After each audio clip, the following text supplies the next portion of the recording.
আসসালামু আলাইকুম প্রিয় শিক্ষার্থী বন্ধুরা, কেমন আছো তোমরা সবাই? আশা করি আল্লাহর রহমতে সকলে অনেক ভালো আছো, সুস্থ আছো। তো আজকে আমরা টাইপ ভিত্তিক গণিত এমসিকিউ টার্গেট 30 কোর্সের অষ্টম ক্লাস নিয়ে এসেছি। ইতিপূর্বে আমাদের 7টি ক্লাস শেষ হয়েছে। কয়টি ক্লাস শেষ হয়েছে ভাইয়া? 7টি ক্লাস শেষ হয়েছে। তোমরা যারা 7টি ক্লাস শেষ করতে পারো নাই, ডিসক্রিপশনে লিংক দেওয়া থাকবে, সেখানকার ক্লাসগুলো দেখে নিবা, অথবা এখানে হোয়াটসঅ্যাপ নাম্বার আছে, হোয়াটসঅ্যাপ নাম্বারে যোগাযোগ করবা, তোমাকে ক্লাস লিঙ্কগুলো পাঠিয়ে দেওয়া হবে। তুমি পূর্বের ক্লাসগুলো দেখে নিবা। ইনশাল্লাহ আমাদের পরীক্ষাতে ভালো করার জন্য এমসিকিউ এর গুরুত্বটা অনেক বেশি। তোমরা অনেকেই জানো যে আমরা সিকিউ অনেক বেশি মার্ক পেলাম, কিন্তু এমসিকিউ এর মার্ক পেলাম না, তাহলে কিন্তু আমাদের রেজাল্ট ভালো হবে না কখনোই। এমসিকিউ মার্ক পাওয়ার জন্য অবশ্যই আমাকে ভালোভাবে পড়াশোনা করতে হবে। তো যার জন্য তোমাদের টোটাল এই কোর্সটাকে ফ্রিতে দেওয়া হচ্ছে। তো সকলেই আসো আমরা এখন শুরু করি। আমরা কথা না বলি, আমাদের যদি কারো কাছে ফোনের সাথে গান থাকে গানটাকে অফ রাখি, কারোর সাথে আড্ডা দিলে আড্ডাটাকে বাদ দিয়ে ক্লাসের দিকে মনোযোগ দিব আমরা সবাই। আমরা শুধু ক্লাসের দিকে মনোযোগ দিব, এখন আমাদের অন্য কোনো মনোযোগ যেন না আসে। তো আমরা প্রথমেই আজকে আমরা আলোচনা করব হলো পঞ্চম অধ্যায়। আজকে আমরা আলোচনা করব কোন অধ্যায়? পঞ্চম অধ্যায়। তোমাদের গণিত বইয়ের পঞ্চম অধ্যায় নিয়ে আলোচনা করব। তো এখন এটা হলো মূলত বলছে সমীকরণের মূলদ্বয় নিচের কোনটি? দেখো, সমীকরণের মূলদ্বয় পড়ার জন্য তোমাকে আমি উৎপাদক পড়াইছি, মনে আছে কি সবার? উৎপাদক, মেবি পঞ্চম ক্লাসে আমি তোমাকে উৎপাদক পড়াইছি। তো উৎপাদকের সময় আমি তোমাকে কিছু একটা শর্টকাট নিয়ম শিখাইছিলাম, আশা করি মনে আছে। যদি মনে থাকে তাহলে তোমার এইগুলোর অ্যান্সার বের করা খুবই সহজ হবে। আর যদি মনে না থাকে তোমার একটু কঠিন হবে। কি কঠিন হবে? তোমাকে এই মানগুলো দ্বারা এটা প্রমাণ করতে হবে, অথবা মিডল টার্ম করতে হবে, অথবা এই মানগুলো দ্বারা এখানে বসানোর পরে এই সমীকরণটা জিরো হবে। যদি জিরো হয় তাহলে এটার জন্য এটার একটা উৎপাদক, মানে এটা একটা, মানে এক্স এর একটা মান, বা এক্স এর একটা মূল। এক্স এর যে যে মান দ্বারা এই সমীকরণটা সিদ্ধ হবে, এগুলো হলো এক্স এর একটা করে মূল। এই সমীকরণটা কয়টা মান দ্বারা সিদ্ধ হবে? ভাই একটু কমেন্ট করে জানাও তো দেখি। এই সমীকরণটা এক্স এর কয়টা মানের জন্য সিদ্ধ হবে বা জিরো হবে? এক্স এর কয়টা মানের জন্য জিরো হবে? এটা আমি তোমাদের উৎপাদকীয় বিশ্লেষণ ওইটার মধ্যে পড়াইছিলাম, যে এখানে যতগুলা পাওয়ার থাকবে এক্স এর মূলত ততগুলা মানের জন্য এই সমীকরণটা সিদ্ধ হবে। এখানে পাওয়ার যত থাকবে এক্স এর ততগুলা মানের জন্য এই সমীকরণটা সিদ্ধ হবে।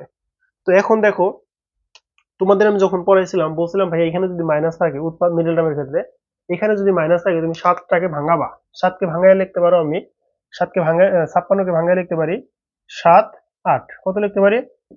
8 7, 7 8 56, 7 8 56। তো এখানে বলছিলাম যে এটা তো ভাঙানো হয়ে গেছে, যেহেতু মাইনাস আছে তোমাকে মাইনাস করে মিল করতে হবে। তার মানে এখানে আছে কত? Minus x. তো মাইনাস এক্স, তার মানে এটার আগে মাইনাস দিতে হবে, এটার আগে কি দিতে হবে? প্লাস দিতে হবে। এটার আগে মাইনাস দিতে হবে, এটার আগে কি দিতে হবে? প্লাস দিতে হবে। তো প্লাস দেওয়ার পরে তোমার পরবর্তী কাজ হলো, তো আমরা লিখছিলাম x-8, আর একটা লিখছিলাম x+7। তার মানে এখানে যে যে মান পাইছো এগুলাকে তুমি এইভাবে লিখছো। কিন্তু এটা হলো মূলত উৎপাদক। এটা কি মূলত? উৎপাদক। তো এখন তুমি x=8, তার মানে এটুকু ইকুয়াল 0 ধরবা, এটুকু ইকুয়াল 0 ধরবা, কারণ এরকম আসে না, x-8 ইন্টু x+7 এরকম আসে ইকুয়াল 0। তাহলে আমরা লিখতে পারি হয় x-8 ইকুয়াল 0, তাহলে x ইকুয়াল 8, তার মানে x+7 ইকুয়াল 0, x ইকুয়াল -7। তোমরা এত ম্যাথ করবো না, জাস্ট এইরকম ভাবে মিডল টার্ম করে ভাঙাবা। 7 8 56, যেহেতু এখানে মাইনাস আছে অবশ্যই মাইনাস করে মিল করতে হবে, তার মানে বড় চিহ্নের আগে যে চিহ্নটা আছে ওই চিহ্নটা দিতে হবে বড়টার আগে। এক্স এর আগে যে চিহ্ন আছে এটা দিন বড়টার আগে। মাইনাস চিহ্ন ছিল, মাইনাস দিলাম বড়টার আগে। বড় কত? 8, ছোট কত? 7, মানে 7 এর আগে দিলাম প্লাস। তো তাহলে x-8 হলো এটার একটা উৎপাদক, আর একটা হলো x+8 হলো এটার একটা উৎপাদক। জাস্ট এখানে যে মানগুলো পাইছো এই মানগুলোর চিহ্ন পরিবর্তন করে দিয়ে বলবো এটা x এর মান 8, x এর মান 7, তার মানে এই দুটো হলো x এর মান। দেখো শর্টকাটে বলা যায়। তো এটা যদি তোমরা পারো, যদি এটা বলতে পারো, তাহলে আমি তোমাকে একটা হোমওয়ার্ক দেই, এই হোমওয়ার্কটা করো। আমি আবার একটু বুঝাই দিচ্ছি। এটা মূলত এখানে ওই যে 8 আর 7 যে বের হলো, -7 বের হলো, ওইগুলা দ্বারা এই সমীকরণটা সিদ্ধ হবে, বা ওই মানগুলো বসালে এই সমীকরণটার মান 0 আসবে। ওইগুলোর মান বসালে কি হবে? এটা সমীকরণের মান কি আসবে? 0 আসবে। তো এখন দেখো, মূলত এখানে যে কাজগুলো করা হয়েছে, এখানে মূলত এটাকে মিডল টার্ম করা হয়েছে। তুমি মিডল টার্ম করবা, আমি মিডল টার্ম করবো না, এটাকে ভাঙাবো। 7 8 56, তো আমরা বলছিলাম 7 8 56, তো মিডল অঙ্ক করলে 7 8 56 হয়। তো এখানে বড়টার আগে মাইনাস দিব, ছোটটার আগে প্লাস দিব, কারণ এখানে মাইনাস আছে। যদি এখানে প্লাস থাকতো তাহলে বড়টার আগে প্লাস দিতাম, ছোটটার আগে মাইনাস দিতাম। তাহলে 8 থেকে -8 থেকে 7 গেলে কত থাকে -1। আর যদি প্লাস থাকতো +8 থেকে -7 গেলে থাকতো +1, এটা মিলতো। তো এইটার জাস্ট চিহ্নটা পরিবর্তন করে দাও, 8 -7, তার মানে এই দুটোই হলো x এর মান, এই দুটোই হলো x এর মান। তো তোমরা এখন একটা হোমওয়ার্ক তোমাদের, এটা তাহলে অ্যান্সার কত, 8 - 1, 8 - 7 কই নাই, টাইপিং মিস্টেক। তাহলে এটা তোমরা এখানে লিখে নাও, ক নাম্বারটা কাটা দিয়ে ক নাম্বারে লিখে নাও, যেহেতু -8 এই ঘ নাম্বার কাটাতো, -7টা কাটা দিয়ে শুধু 7 লেখো। ঘ নাম্বারটা জাস্ট তোমরা যখন তুলবা এই -7 কাটা দিবা, -7 কাটা দিয়ে, ও সরি -8 কাটা দিবা, তখন লিখবা হলো 7 -7, 8 -7, 8, এটা লিখে নাও, একটু এই মানটা লিখে নাও।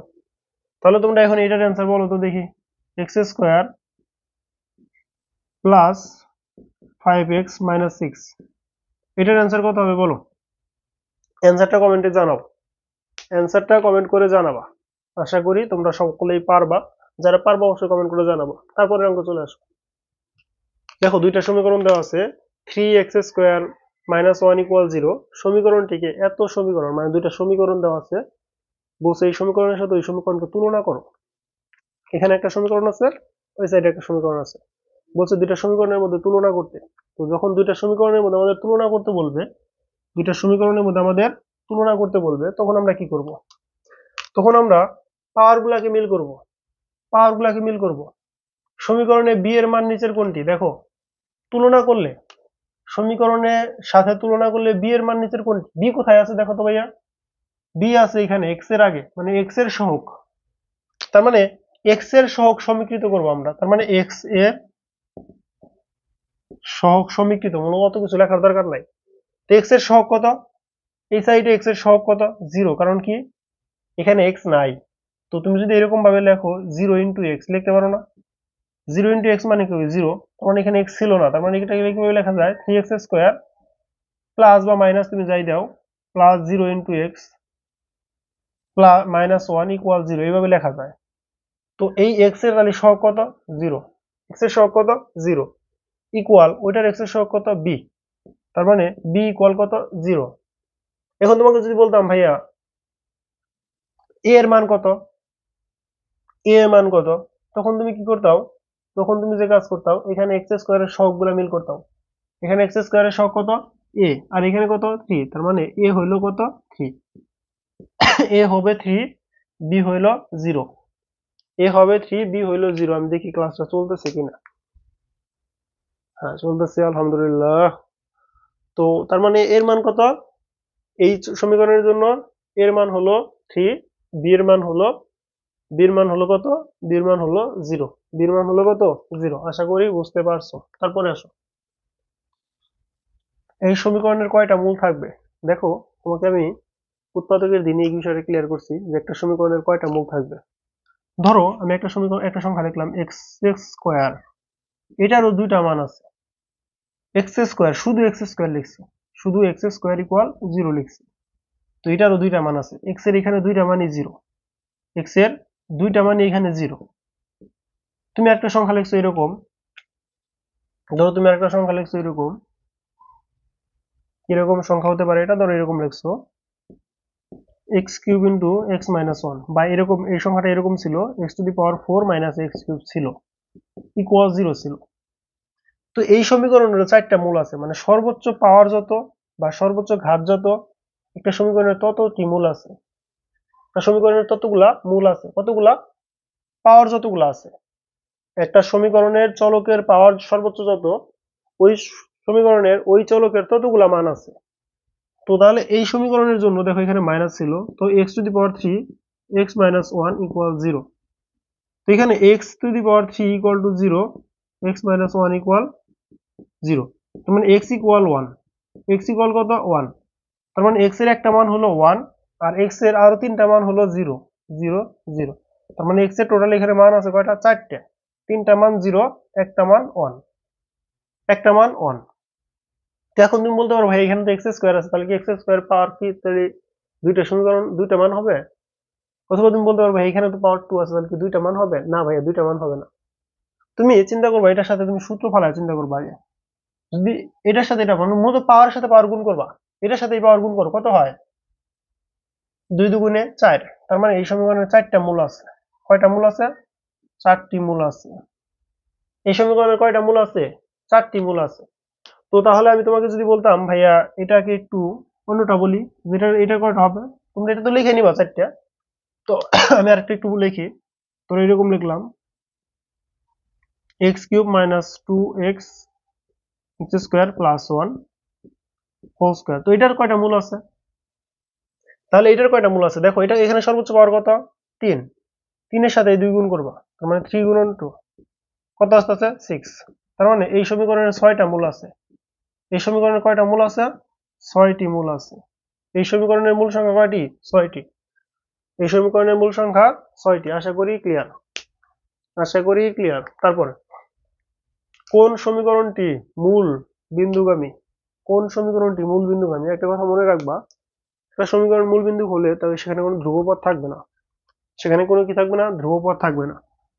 এখন এখানে ধ্রুবপদ নাই কোনটা মধ্যে? ধ্রুবপদ কোনটা? চলক ব্যতীত যতটুকু থাকে ওইটুকু ধ্রুবপদ। তো এখানে মূলত প্রথমটা 2x - 3y - 2 = 0 আমরা যদি লিখি তাহলে এটা ধ্রুবপদ আছে 2। ধ্রুবপদ থাকলে সেটা কি হবে না? মূল বিন্দুগামী হবে না। কি জন্য হয় না দেখো, ধরো তুমি একটা গ্রাফ আঁকাইতেছো, মূল বিন্দুগামী মানে কি এরকম না? মূল বিন্দুগামী মানে কি এরকম না? ধরো এখানে 1 2 3 4 5 6 7 8 9 1 2 3 4 5 6 7 8 9 10 নিলাম এরকম ভাবে। তো যদি ধ্রুবপদ থাকে তার মানে তুমি x এর একটা মান বসাইছো, মান বসে y এর একটা মান পাইছো। ধরো এটার মধ্যে ধরো y এর মান বসাইছো 1, তাহলে পাইছো 5। যখন y এর মান তুমি 2 বসাবা, তখন 3 দুগুণে 6 আর 2 কত? 8 হয়ে গেল। তুমি যখন x এর মান 3 বসাইছো, 3 থেকে 9 আর 2 কত হয়ে গেছে? 9 আর 2 11 হয়ে যেতেছে। তোমার মানগুলো একটু ভিন্ন আসবে। কিন্তু এই যে এটার ক্ষেত্রে দেখো 4x + 3y, তার মানে এখানে তুমি যদি 4x এর জায়গায় ধরো x অক্ষ এই দিকে না, তুমি যদি 1 বসাও তাহলে পাবো তুমি কত? 4। পাবো কত? 4। আর এখানে পাবো কত? 3। তার মানে এরকম আসতেছে না? 3 টা মূল বিন্দুগামী এরকম হয় নাই, তো এই চিহ্নগুলো এরকম হবে 3 1 2 3 4। তার মানে এটা আমার আসলে মানে চিত্রটা এখানে ভালো হয় নাই, তোমরা যদি চিত্র আঁকাও তখন এরকম আসবে 3 4 3 4। তারপর তুমি যদি 2 বসাও তাহলে হবে কত? 4 দুগুণে 8, তার মানে আসবে কত? 8 এ। আর তুমি যদি এখানে 2 বসাও 3 দুগুণে 6, তার মানে আরো 3 ঘর বাড়বে। দেখো এদিকেও যে হারে বাড়তেছে এদিকেও সেম হারে বাড়তেছে। এদিকে 4 ঘর বাড়ছে, এদিকে 3 ঘর বাড়ছে। এদিকে 4 ঘর, এদিকে 3 ঘর। এদিকে 4 ঘর, এদিকে 3 ঘর। তারপর এটা যদি বসাও তাহলে কত হবে? 3 4 12। এদিকে 4 ঘর বাড়বে, এদিকে 3 ঘর বাড়বে। তাহলে দেখো এটা মূল বিন্দুগামী। এটা হলো কি? মূল বিন্দুগামী। তার মানে প্রত্যেক দিকে এই ঘরে মানে সমানুপাতিক হারে বাড়বে। যদি x অক্ষে যদি 2 ঘর বাড়ে মানে প্রতি এক মানের জন্য, y অক্ষে যদি 1 ঘর বাড়ে তাহলে প্রতিবারই y অক্ষে 1 ঘর করে বাড়বে, x অক্ষে 2 ঘর করে বাড়বে। যার জন্য যার জন্য মূল বিন্দুগামী একটা সমীকরণ হতে হলে একটু ভালো করে খেয়াল করো, যারা সায়েন্সের আছে তারা হয়েছে করে, একটা সমীকরণ মূল বিন্দুগামী হলে তার ধ্রুবপদ থাকবে না। কি থাকবে না? ধ্রুবপদ থাকবে না। এখানে ধ্রুবপদ, এটার মধ্যে ধ্রুবপদ আছে 2, এটার মধ্যে ধ্রুবপদ আছে 5, এটার মধ্যে কোনো ধ্রুবপদ নাই। তার মানে 4x = 3y, এটা হলো অ্যান্সার। এটাই আমাদের অ্যান্সার। তারপরে এই সমীকরণের একটি সমীকরণ যার ঘাত 2, সর্বোচ্চ পাওয়ারই হলো ঘাত, হ্যাঁ ঘাত 2 মিলছে x এর সহগের পরম মান। পরম মান বলতে বোঝায় মডুলাস দিয়ে। তো এখানে যদি শুধু বলতো x এর সহগ, শুধু x এর সহগ বললে আসতো -3, শুধু x এর সহগ হইতো -3। আর যখন পরম মান বলছে তখন -3 মডুলাস ইকুয়াল টু প্লাস এর মান আসবে 3। তার মানে পরম মান বললে -3 প্লাস হয়ে যাবে। পরম মান বললে কি হবে? মাইনাস সংখ্যাটা প্লাস হয়ে যাবে। প্লাস তো প্লাসই থাকবে, প্লাস প্লাসই থাকবে, মাইনাসটা প্লাস হয়ে যাবে। আর এখানে তো -3 তো আছেই। এই কি x² তো ঘাত 2, তার মানে x এর সহগ কত? -3। এটা +3 হয়ে যাবে কারণ পরম মান। ধ্রুবপদ 5। ধ্রুবপদ কি 5? না, ধ্রুবপদ -5। ধ্রুবপদ কত? -5। এটা ভুল। ধ্রুবপদ এখানে -5। তুমি যে কোনো সহগ নির্ণয় করো বা যে কোনো পদ নির্ণয় করো, এটা মূলত পূর্বের চিহ্ন সহকারে বলতে হবে, পূর্বের চিহ্ন সহকারে বলতে হবে। তো এখানে পূর্বের চিহ্ন কি? পূর্বের চিহ্ন মাইনাস, তার মানে এখানে ধ্রুবপদ বলতে হলে আমাকে -5 বলতে হবে। বুঝতে পারতেছো ভাইয়া? বুঝতে পারতেছো? কি বলতে হবে? -5 বলতে হবে। তার মানে এখানে যদি আমি ধ্রুবপদ বলি কি বলবো? -5 বলবো। কি বলবো? -5 বলবো। তার মানে 1 2 রাইট, 3 নাম্বারটা ভুল। 1 2 রাইট কোনটা? ক নাম্বার। ক নাম্বারে 1 2 রাইট, 3 নাম্বারটা ভুল। তারপরে দেখো x ইকুয়াল টু √2x - 1 হলে x এর মান কত? x এর মান কত? দেখো x এর কোন মান বসাইলে উভয় সাইডে সমান হয়? যদি 2 বসাও, 2 বসাইলে 2 দুগুণে 4, 4 - 1 3, মানে √3, এখানে আসতেছে 2, মিলে না। 0 বসাইলে 0, এখানে 0 বসাইলে 0 হয়ে যাবে, -1 থাকবে, তাও মিলে না। -1 বসাইলে -1, -2, -2 আর -1 যোগ করলে কত হবে? -3।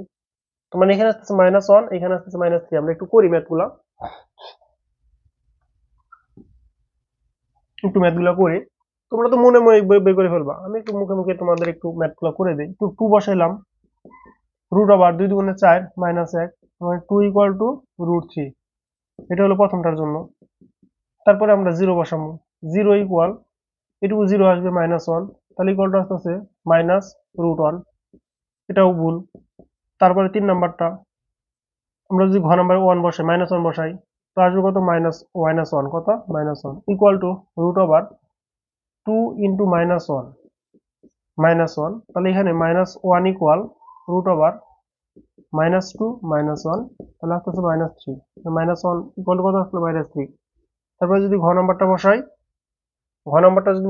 1 ইকুয়াল টু √2 ইন্টু 1 -1, তাহলে 1 ইকুয়াল √1 2 - 1, তাহলে ইকুয়াল টু থাকতেছে 1 ইকুয়াল √1 বা 1 ইকুয়াল 1, 1 ইকুয়াল 1, এটাই অ্যান্সার। 1 ইকুয়াল 1, ঠিক আছে? বুঝতে পারছি আশা করি। বুঝতে পারছো সবাই? এটাই অ্যান্সারটা হলো খ নাম্বার। অ্যান্সার কত? খ নাম্বার। এক্স এর মান 1 বসাবো। তারপর দেখো 2y² 4py এর সমাধান নিচের কোনটি? এটার কয়টা সমাধান থাকবে? y এর দুইটা সমাধান থাকবে। কয়টা সমাধান? দুইটা সমাধান। তো আগে দেখতে হবে কয়টা সমাধান থাকে। দুইটা সমাধান থাকলো, দুইটা সমাধান বের করলাম। এখন এখন এখন আমরা কি করব ভাইয়া, বলো তো দেখি। বলো বলো বলো, তাড়াতাড়ি বলো। 2y² equal to 4py। তো এখানে একটা ওয়াই আছে, এখানে একটা ওয়াই আছে, এখানে 2 আছে, এখানে 2 আছে। তো আমরা যদি এরকম করি যে না ভাই আমরা এগুলো সবগুলোকে একসাথে করবো, হ্যাঁ সবগুলোকে একসাথে করো। 2y² - 4py করার প্রয়োজন ছিল না, তাও করলাম, ইকুয়াল 0। 2y কমন নেওয়া যায়, তাহলে কি থাকে? y মাইনাস 2p ইকুয়াল কি? 0। নেওয়া যায় না? এখানে কি আছে? 2 ইন্টু y আছে না? আর এখানে কি আছে? -2 ইন্টু p ইন্টু y আছে। তো এখানে 2y আছে, বা এখানে 2 আছে, এখানে 2 আছে, কমন নিলাম। এখানে y আছে, এখানে y আছে, y কমন নিলাম। তা থাকলো কি? y মাইনাস 2p, এই যে 2p থাকলো। এখন আমরা জানি 2y ইকুয়াল টু 0, অথবা y মাইনাস 2p ইকুয়াল 0। তার মানে এখানে y ইকুয়াল আসতেছে কত? 0, এখানে y ইকুয়াল আসতেছে কত? 2p। তো এটা দেখেই বলে দেওয়া যাবে, দেখেই অ্যান্সার বলে দেওয়া যায়। তো অ্যান্সার আসতেছে কত? y ইকুয়াল 0 আর হলো 2p। কত আসলো? y ইকুয়াল 0 আর 2p। তারপর বলছে x² ইকুয়াল টু x√3 সমীকরণটির সমাধান সেট কোনটি? সমাধান সেট কোনটি? এখানে x এর কয়টা মান থাকবে? দুইটা, কারণ x এর চলক কত? 2। x এর চলক কত? 2। x এর চলক যতগুলা, x এর সমাধান থাকবে ততগুলা। x এর চলক মানে পাওয়ার যতগুলা, সরি, x এর পাওয়ার যতগুলা, সমাধান থাকবে ততগুলা।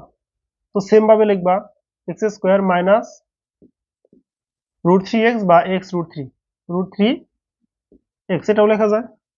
এই সাইডে নিয়ে আসছে, তাহলে কত হবে? 0। কত হবে? 0।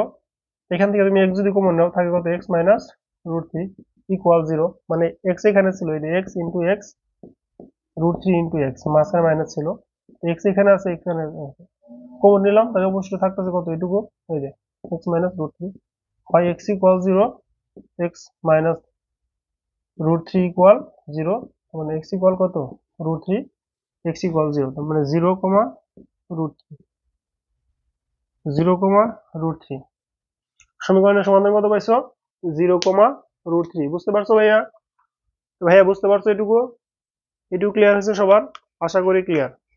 তারপর তারপর তারপর তারপর তারপর তারপর এই একটা সমাধান নিলাম। তো এই একটা সেট সমীকরণ নিলাম। এখন এই সমীকরণটা যদি আমরা সমাধান করি, সমীকরণটা কি বলছে দেখো, √4x - 3 + 3 + 5 = 2, এরকম আছে না আমাদের? এরকম আছে। তো যদি এরকম থাকে, এটাকে রুটটা আসল কোনটুকুর উপরে? এটুকুর উপরে রুট আছে, তাই না? এটুকুর উপরে রুট আছে, হ্যাঁ নিলাম, রুট নিলাম।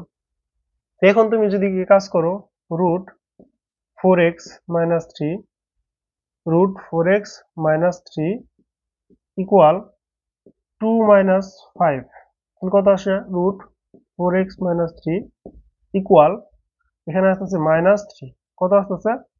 -3 আসতেছে। কত আসলো? -3। তো এখানে যখন -3 চলে আসছে, তার মানে আমাদের কি আসলো?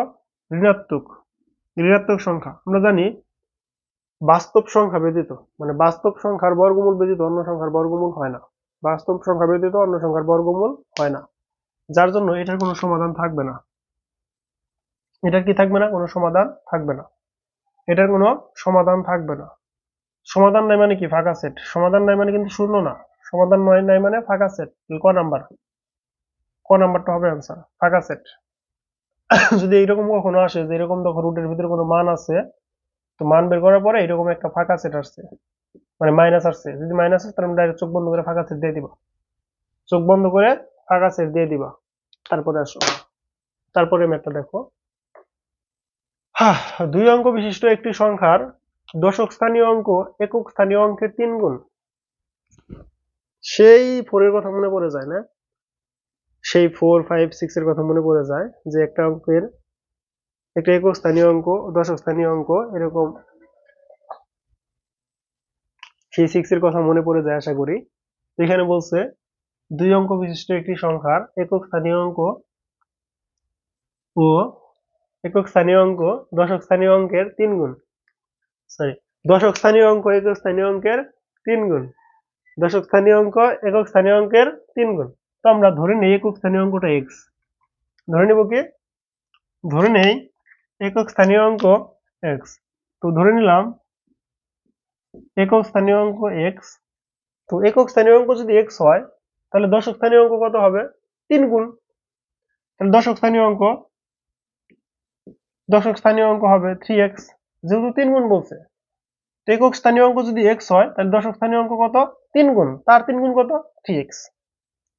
এখন বলছে একক স্থানীয় অঙ্ক x হলে, মূলত এখানে x ইউ লেখার কথা ছিল, হয়তো মিস্টেক, তোমরা একটু লিখে নাও, এখানে x লিখে নাও।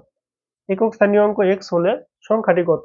দেখো, তো সংখ্যাটি যদি আমরা এইভাবে লিখি, যোগ করে দেই, তাহলে ধরো x প্লাস, যেহেতু দশক স্থানীয় অঙ্ক, একক স্থানীয় অঙ্ক সংখ্যাটি কত, তার মানে দশক স্থানীয় অঙ্ক মানে কি?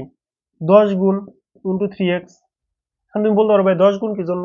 কারণ ভাইয়া আমরা যখন পড়ছি, আমরা বলি না 1 10 1 11, 1 10 2 12, 1 10 3 13, 1 10 4 14, 2 10 1 21, 2 10 2 22, 2 10 3 23, মানে এরকম ভাবে আমি পড়ি নাই, কিন্তু মানে পোলায় মানে পড়ছে, আমি দেখছি শুনছি। আর ভুল হতে পারে, কিছুটা মিস্টেক, আশা করি ভুল হয় নাই। তো এরকম অনেকে আমরা পড়ছি। তো তার মানে 1 থেকে 9 পর্যন্ত যাওয়ার পরে আমরা 10 নিয়ে আলোচনা করি, মানে একই সাথে 10 যোগ করি, একই সাথে 10-এর সাথে 2 যোগ করি, 10-এর সাথে 3 যোগ করি, 10-এর সাথে 4 যোগ করি, যার জন্য এখানে আমরা এটাকে গুণ করে দিলাম। এখন দেখো x plus 3 10 30, 30x equal to কত আসলো? 31x। তার মানে সংখ্যাটা কত হইলো? 31x। কত হয়েছে?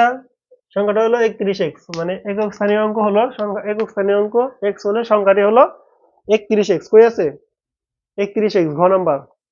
31x কোথায়? ঘ নাম্বারে। তো আশা করি বুঝতে পারছো, ঠিক আছে না? বুঝতে পারছো না আশা করি?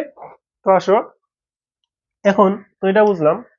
অঙ্কদ্বয় স্থান বিনিময় করলে সংখ্যাটি কত হবে? দেখো স্থান বিনিময় মানে কি, স্থান বিনিময় মানে কি, এখন একক স্থানীয় অঙ্কের জায়গায় চলে গেছে হলো 3x, একক স্থানীয় অঙ্কের জায়গায় চলে গেছে 3x, আর দশক স্থানীয় অঙ্কের জায়গায় চলে আসছে x।